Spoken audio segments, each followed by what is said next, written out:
Jessica Sousa rushed around the house, making sure everything was in place. He'd be there soon, and it all had to be perfect. It had been a long time since she'd felt excitement coursing through her veins. She couldn't recall the last time she'd looked forward to anything. What am I doing? She shouldn't be anxiously waiting for him to arrive. It was wrong what she planned on doing with him, yet she couldn't help herself. She had to keep up the facade she'd carefully crafted, or all she'd worked so hard for would fall apart around her. No one could know her life wasn't as perfect as she'd claimed. Her husband worked long hours and practically ignored her. That part was her fault, or at least partially. After her miscarriage, she pushed him away. She'd wanted that baby more than anything, and losing it had devastated her. Finding her way to crawl out of that grief had taken a long time, and in the process, she was on the verge of losing the one man she'd fought so hard to have by her side. Ren, her husband, had been her high school sweetheart and her first love, yet she found it too hard to turn to him. But Preston West was one of Ren's colleagues and also one of his only friends.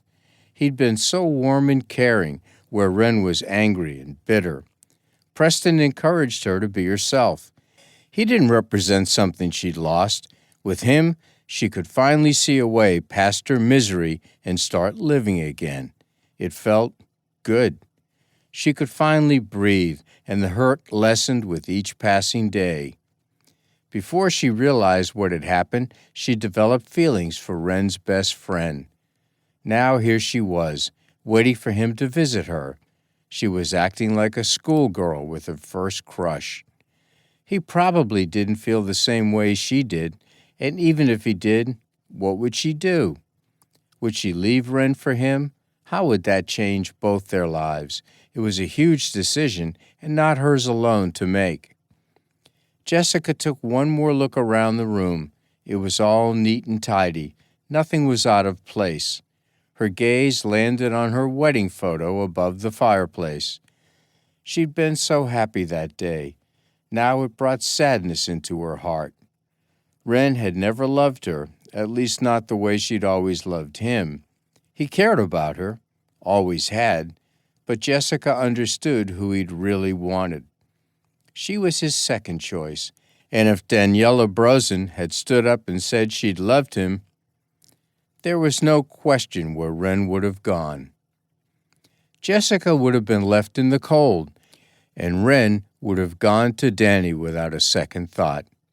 But she'd taken care of that. She insinuated that she and Ren were intimate and expecting a baby.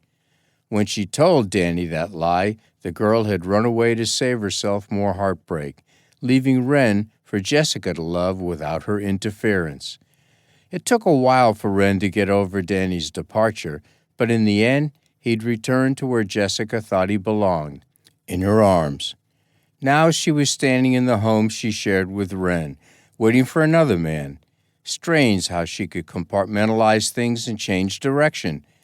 Preston West gave her a reason to go on. Maybe that was selfish, but she couldn't help it. She didn't really want to either.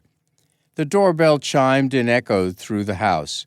Jessica smoothed down her blue tulip skirt, fixed the matching blouse, and then blew out a breath. She could do this. Be honest with him. Maybe she'd be lucky, and he had feelings for her, too. If he didn't, he'd let her down easy. Preston wasn't mean or petty, and he really had been a good friend through her ordeal.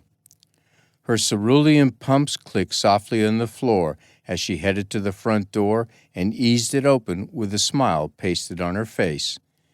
Preston stood on the front porch, more handsome than she could have imagined. His blond hair was a little ruffled from the wind, and his golden brown eyes were as warm as a hot summer day. Jessica stepped aside and waved for him to come inside.